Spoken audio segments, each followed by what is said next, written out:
Yeah, thank you. Joining me at the back of the main stand here after the 3-1 defeat by Eastleigh is Harriers assistant Mark Creighton. Mark, Harriers can't defend set pieces. We can't. We once again, real lack of leaders out there have let us down. You know, we switch off for 3 set pieces when we're really comfortable in a game. Yes, we get that little bit of luck first half that we've missed for a while, and we nick an own goal. But then I thought we were very comfortable, and we turn our back on a set piece for the first one, goal. Then in quick succession we get another one. Danny Lewis makes a decision to come, then stops, and then we don't win the header at the back post, and then they win the scramble in front of Danny, and it goes in the net. And then we get beat at the near post from a 40-yard free kick. It's not good enough. Some of the players aren't good enough, and it's either they change or we have to. You say that, Mark. Yeah, so Harriers have obviously had to move with the times. They've had to sell players on. You're probably working with the best that you can at the moment. Do you know what though, Steve? Players come and go in football clubs all the time. So when one leaves, someone else has got to come into the slot. You know, it's not like you can't just keep saying, "Oh, Marvin Johnson, we miss Marv," or "Oh, we sold Shay, we miss Shay's aerial power in there." Yeah, we do, but somebody else has got to stick their shoulders back, and put their chest out and say, "Well, I'll tell you what, I'll go and edit," because that's all I used to do. I was never a fantastic footballer, but I put my head on everything, and I kept clean sheets because I had the desire to stop the ball going in my net. Now, one thing I've always said since I've been here is I can't coach desire, nor can the gaffer. So if you haven't got it burning in your stomach, then unfortunately, see you later. You say you've got a lot of players here, Mark. There's a lack of leaders. It's, you know, obviously it's a difficult time for the club off the field. It's a difficult time for the club on the field. And, you know, we've gone 7 games now without a win. Where are the leaders within the squad? You tell me, Steve, because we can't keep giving them encouragement from the dugout when they need to do it themselves out there. I said to them before the game today, I want to see what you got below your shirt. I want to see what heart you got, what pride you got, because that's what they're playing for now. And once again, they've let the gaffer down. He's fuming in there. He didn't want to come and do the press because he said he's clearing his desk out.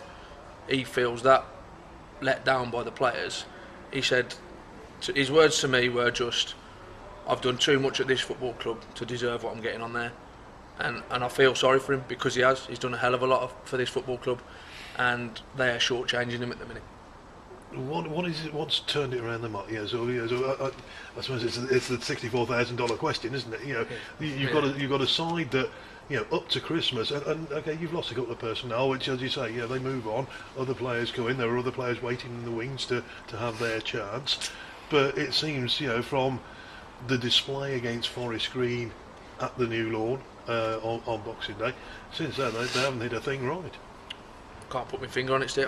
We've not changed anything. We still train the same. We still go over everything in training like we did at the start of the season. We're well drilled. Everybody knows their job. But it's all well and good me telling you a job to do, but if you don't go and do it, what power have I got to change it? I can't do anything about it. It's when I cross that line, the old cliche is over to you. And if you're not good enough, then you're not good enough. You've obviously got Dover coming up on Saturday. Yeah.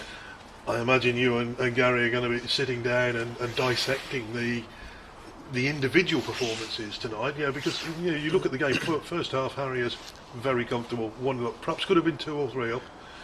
But they were comfortable. There was a 15-minute spell in the second half. Yeah, mad 15 minutes. Well, free kicks awarded for whatever reason. We were saying during commentary half the time we didn't know what the free kicks were being awarded for. But in saying that, but you're going to get that. You still should be able to deal with set pieces coming into your box. If you can't head things out of your box, you've got no chance. You've got absolutely no chance at this level. No disrespect to Eastleigh, but you can't tell me that they were a free-flowing football team. They lumped things in the box. They lumped things in behind for Constable and Midson all night. That's all they did, and all they did was grind us down, and we were too weak to stand up to it. But you're going to have to try and find players now for Saturday who are going to be able to stand up against probably a similar sort of threat, and the likes of Stefan Payne. Yeah, simple as that. But have we got them? That we haven't won in how many games now? I don't know what it is. I dare to say it. 7, 8. So who is going to be the one who stands up and says, "Do you know what? I'm gonna show them. I'll go and head the ball, or I'll go and win that tackle. Running out of ideas, in all honesty. Like I say, you can give them all the information you want to give them. If they haven't got the ability to process that in their brains and take it out onto the pitch, then they're not good enough. They're not going to carry this club forward. And you're looking at it, Mark, you're probably looking at players now to see who you can carry forward into next season, or those who want to play for the club for next season. We had that discussion after the game on Saturday. It was crystal clear to me, and I've smelt it for a while, that some of them have chucked the towel in for the season already. Now, there comes a time when maybe we sit down with them this week and we say thanks very much, shake you by the hand, but don't even bother coming back, because it's at that point now where they're taking the mick. They're taking the mick out of the gaffer who they loved him when they're giving him the contracts, and they want this and they want that, and Gaz tries to give him everything he can within reason, and yet when you get performances and things that happen like they have tonight, and it's not just tonight, it's happened a hell of a lot. It's happened a hell of a lot now, so we're not just jumping on the we've conceded 3 set pieces bandwagon. It's been happening far too often. And it's become a little bit easy to just put your hand up and say, yeah, sorry, that was my man. That ain't what we're going to be about here. And if you don't like it, then see you later.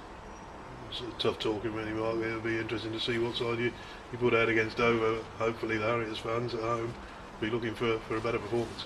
Of course they will. They deserve far better than what they're getting at the moment. The Eastleigh fans weren't booing their team, and they didn't play pretty football, but they're winners.